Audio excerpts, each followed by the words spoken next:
Quiero invitar que abra la Biblia. Recuerde, la versión que utilizamos es la traducción viviente.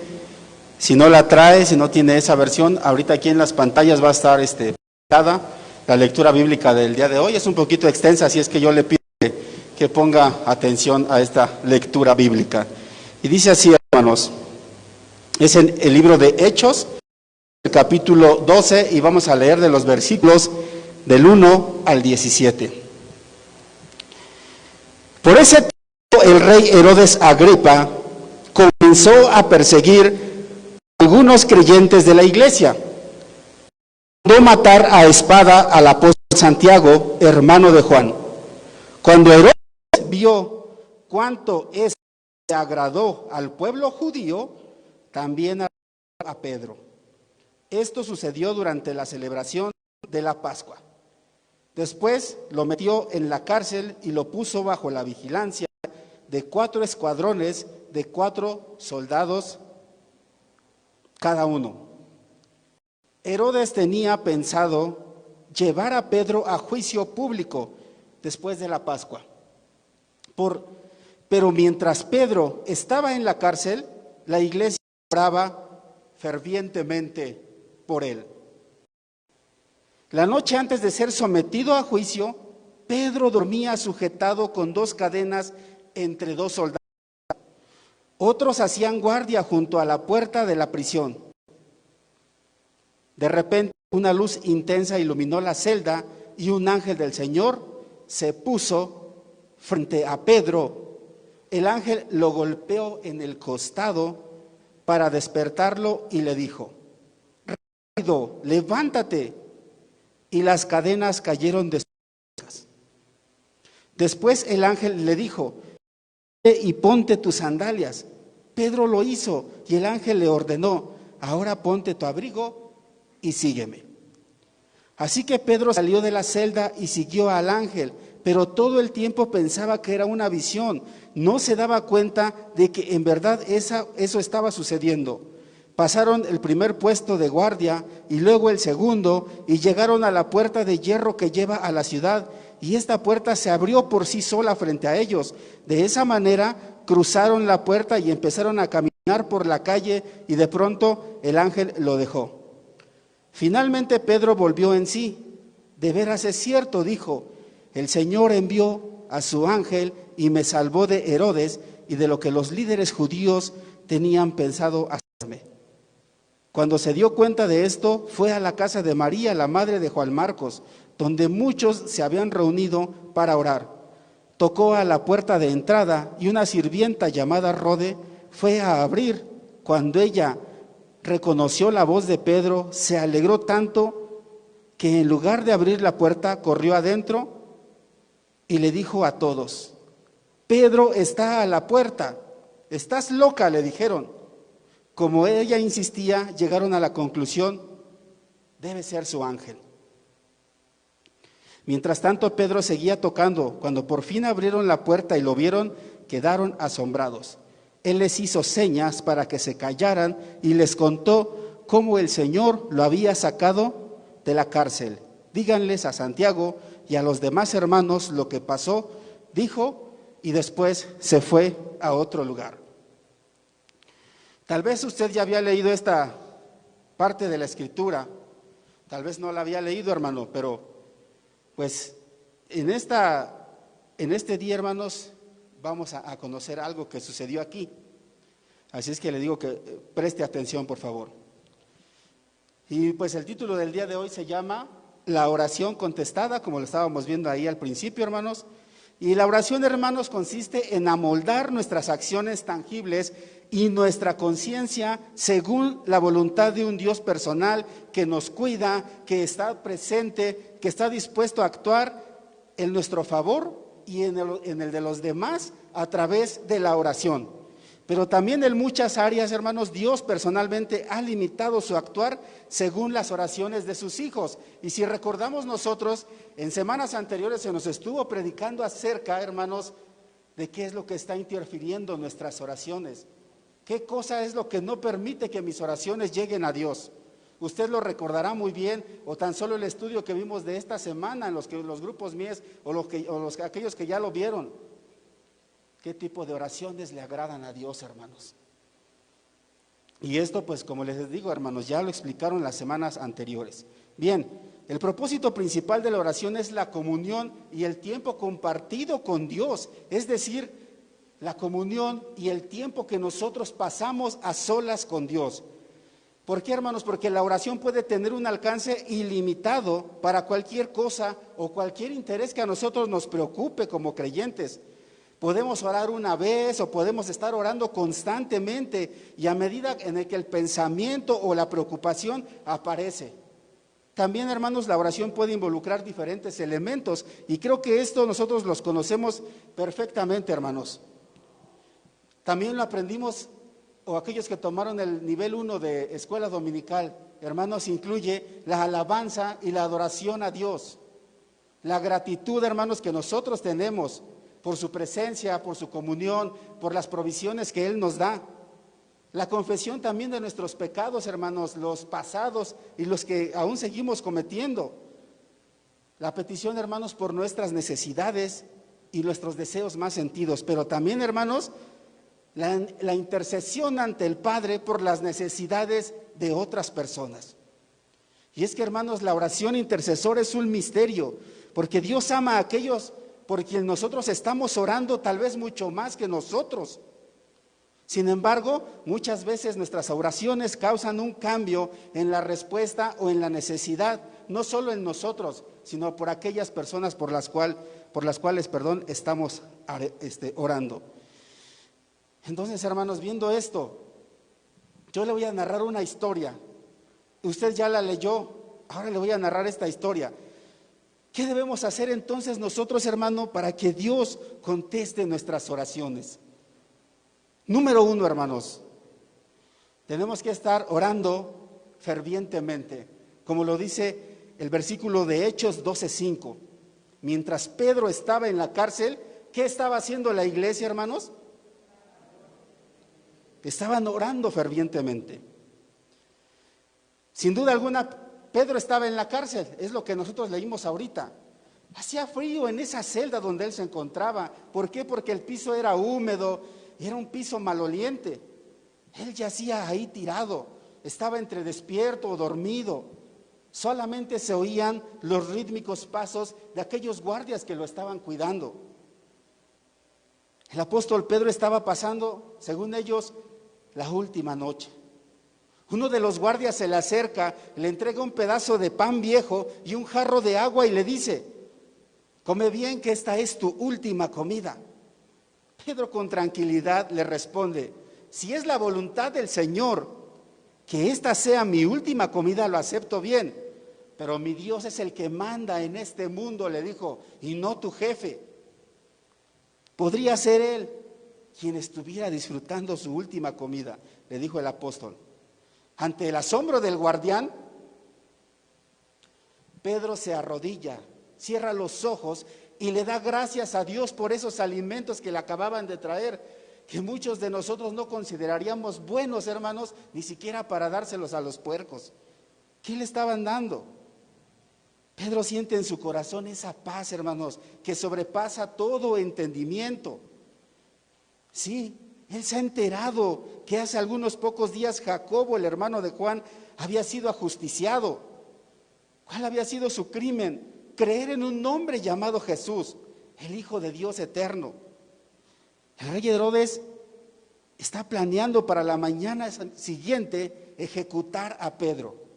Su delito no era muy grave, pero en aquellos tiempos no se necesitaban muchas pruebas para eliminar a un enemigo.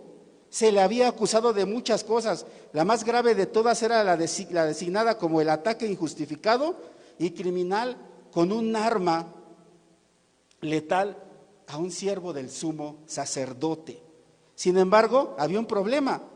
Aunque había muchos testigos que habían visto a Pedro cortarle la oreja a un tal Malco, el siervo del sumo sacerdote, aquel hombre tenía sus 2 orejas y no tenía ninguna cicatriz.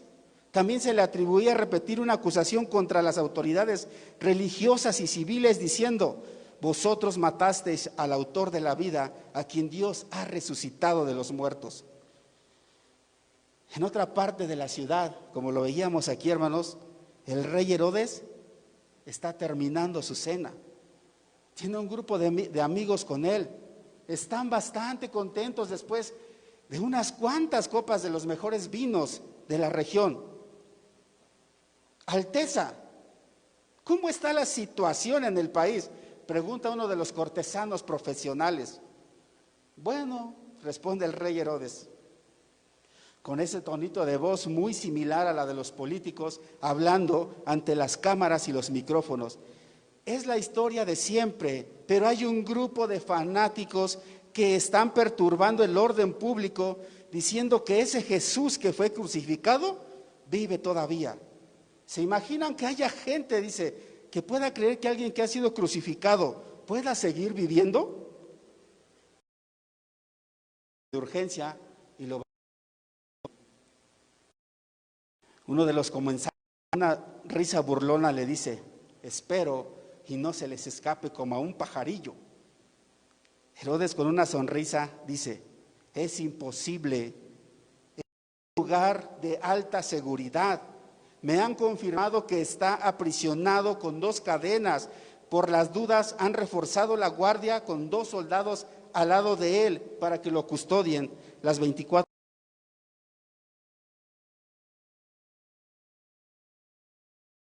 horas alrededor para evitar cualquier eventualidad, para evitar que Pedro se escapara.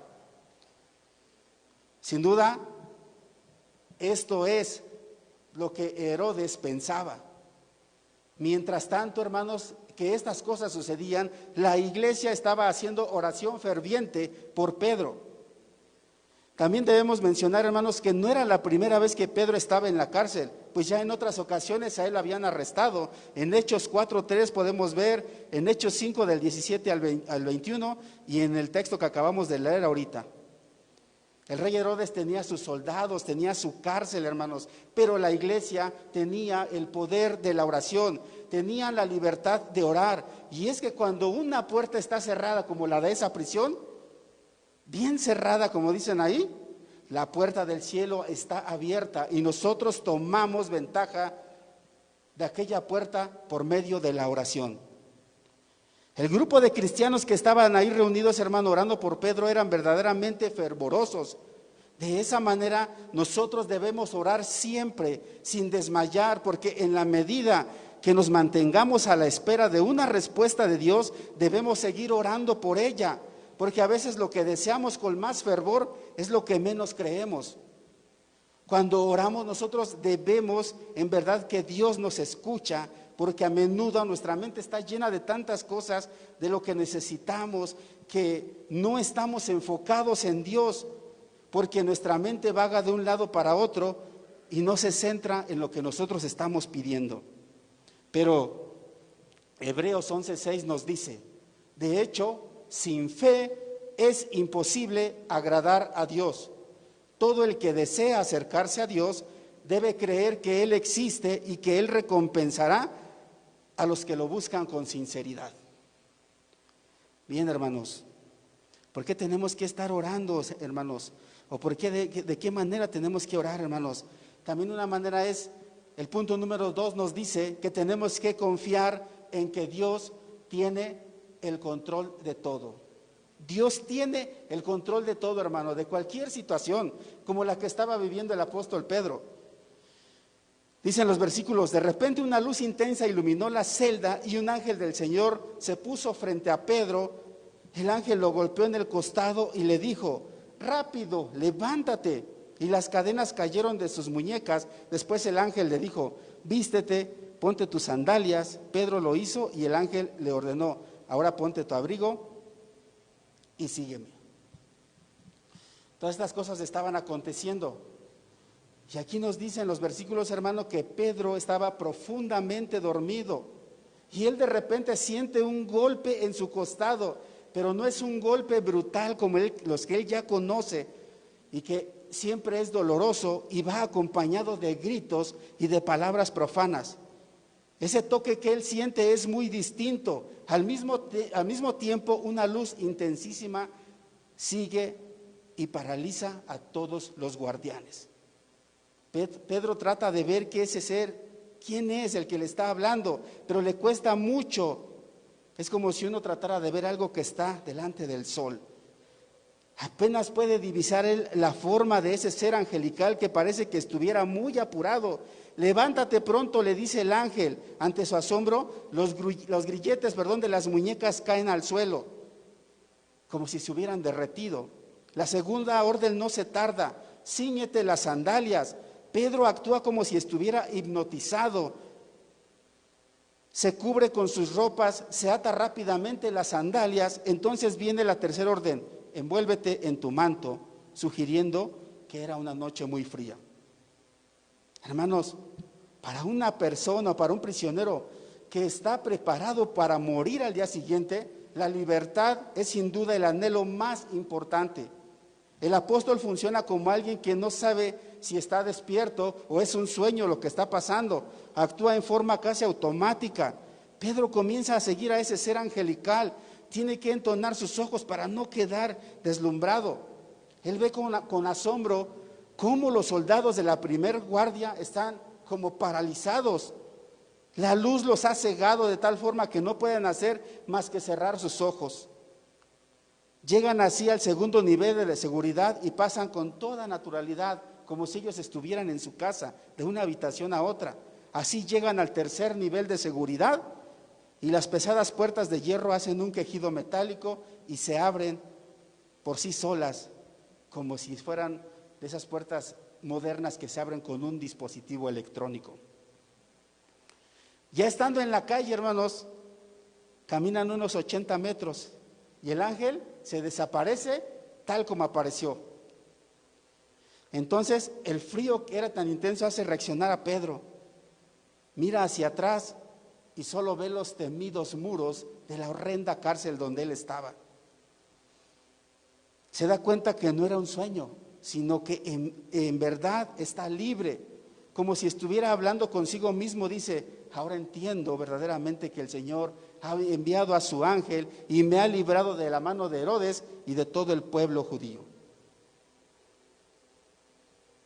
El apóstol estaba dormido y él no mostraba ninguna señal de ansiedad en la que parecía ser su última noche antes de su ejecución. Al contrario, Pedro demostraba tranquilidad porque confiaba plenamente en el Señor. El Salmo 3:5 nos dice: me acosté y dormí, pero me desperté a salvo porque el Señor me cuidaba. Y el Salmo 4:8 también nos dice: en paz me acostaré y dormiré, porque solo tú, oh Señor, me mantendrás a salvo. ¿Qué quiere decir esto, hermanos? Que las cadenas, que los guardias, que las puertas de la prisión, eso no era nada para Dios y su mensajero. Pedro fue puesto en libertad. Pedro obedeció sin saber realmente qué sucedía. Sin lugar a dudas, él sabía que Dios estaba haciendo algo y la explicación vendría después. Él simplemente salió. Dios estaba con Pedro y la iglesia estaba apoyando en oración. Nosotros podemos tener la paz en cualquier situación si confiamos que todo está dentro de la voluntad de Dios. Igualmente, hermanos, en los momentos más oscuros de nuestra vida, en los momentos más difíciles, en los momentos de dolor, de aflicción, de enfermedad, hasta de muerte quizás, hermanos, la luz de Cristo ilumina nuestra vida. Así, hermanos, nos dice Juan 1:5, la luz brilla en la oscuridad y la oscuridad jamás podrá apagarla.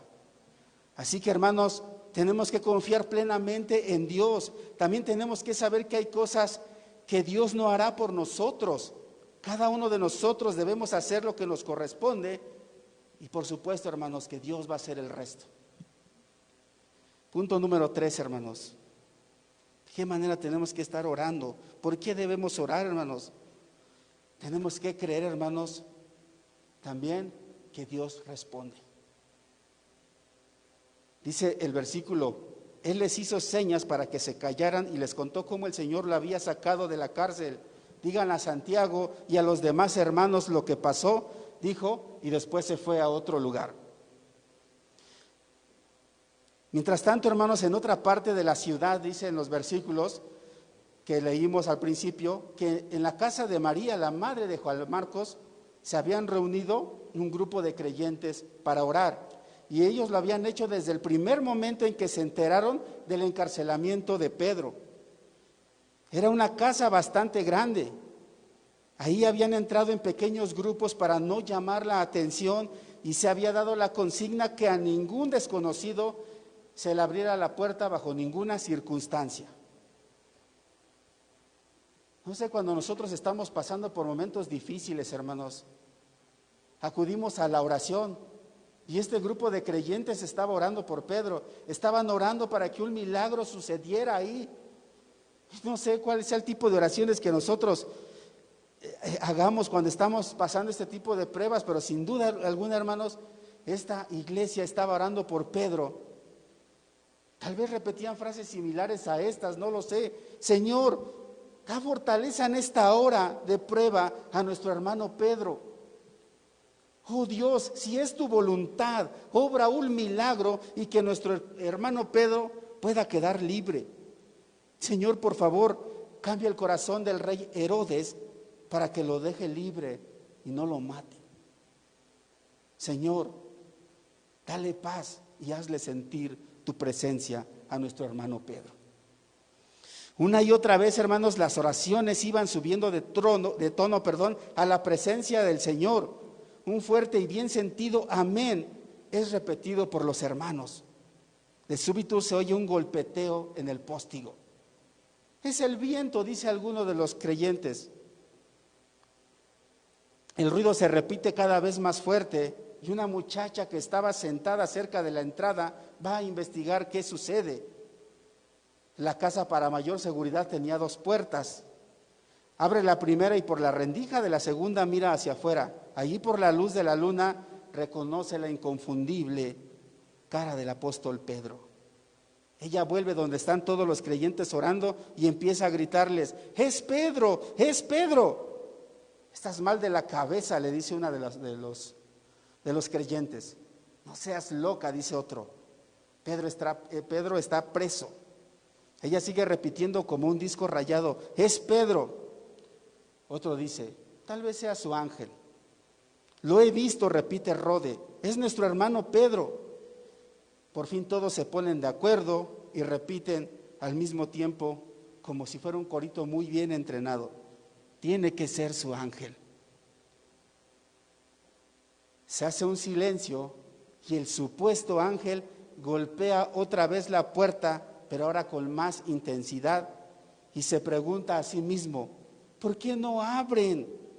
Por fin alguien decide abrir la puerta y ante el asombro de todos, Pedro entra en la habitación. Algunos empiezan a gritar: ¡aleluya! Pero el apóstol les hace una seña de silencio. Los rostros de los hombres y mujeres muestran la alegría de ver al hermano amado a quien casi daban por muerto. Todos se callan y Pedro les cuenta con detalle cómo el Señor lo había sacado de la cárcel y les pide que le informen a Santiago y a los otros hermanos todo lo que había sucedido. Qué curioso, hermanos. La iglesia estaba orando para que Pedro fuera puesto en libertad, pero cuando fue liberado no lo creyeron. La iglesia, con todo su gran poder espiritual, no creyó que sus oraciones ya habían sido contestadas en esta ocasión. No creyeron que Pedro había sido liberado verdaderamente. Así a veces sucede con nosotros. Cuando recibimos una respuesta a una oración, nos alegramos mucho y hablamos tanto de ella y nos comportamos como si en verdad estuviéramos sorprendidos, porque en realidad no esperábamos ninguna contestación y quedamos realmente asombrados. Sin embargo, Dios oye y contesta nuestras oraciones. Pedro persistía en llamar y esa era una característica de él. Nadie le abría la puerta porque creyeron que sus oraciones no habían sido contestadas y estaban allá adentro, discutiendo si era Pedro, si era su ángel. Mientras tanto, Pedro ya quería entrar y casi estaba por derribar la puerta.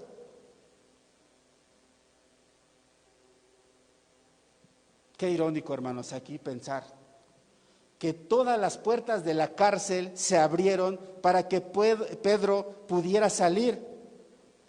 Y las puertas que no se le abrían eran las de la iglesia, en donde estaban haciendo oración por él. Muchas veces oramos sin creer en la respuesta de Dios y tenemos que confiar de todo corazón que lo que estamos pidiendo, el Señor lo responderá. Al orar, hermanos, tenemos que estar seguros que lo que pedimos será contestado por Dios, pues la fe es el ingrediente indispensable de nuestras oraciones. Por eso Mateo 21:22 nos dice: ustedes pueden orar por cualquier cosa y si tienen fe, la recibirán. Ya para concluir, hermanos, en esta tarde, qué privilegio, hermanos, y qué oportunidad tenemos de orar.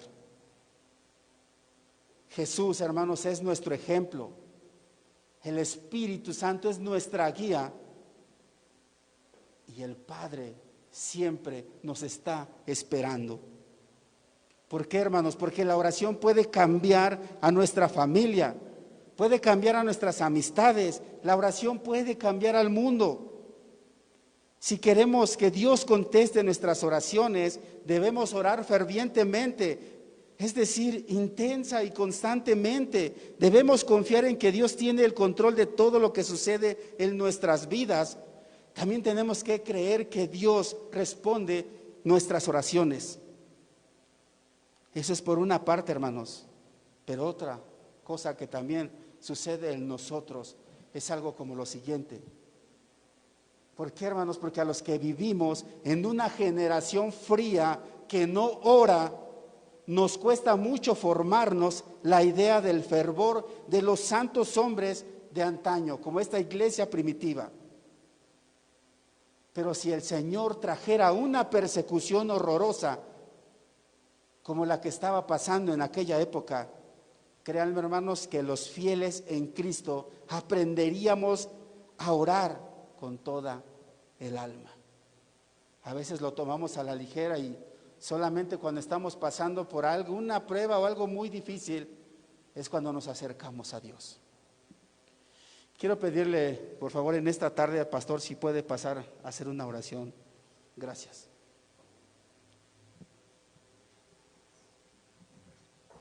Vamos a cerrar nuestros ojos, hermanos, y vamos a orar, reflexionando en lo que Dios nos ha enseñado a través de su siervo en esta tarde. Vamos a orar. Cierra un momento tus ojos, inclina tu cabeza para que no te distraigas y vamos a hablar con Dios.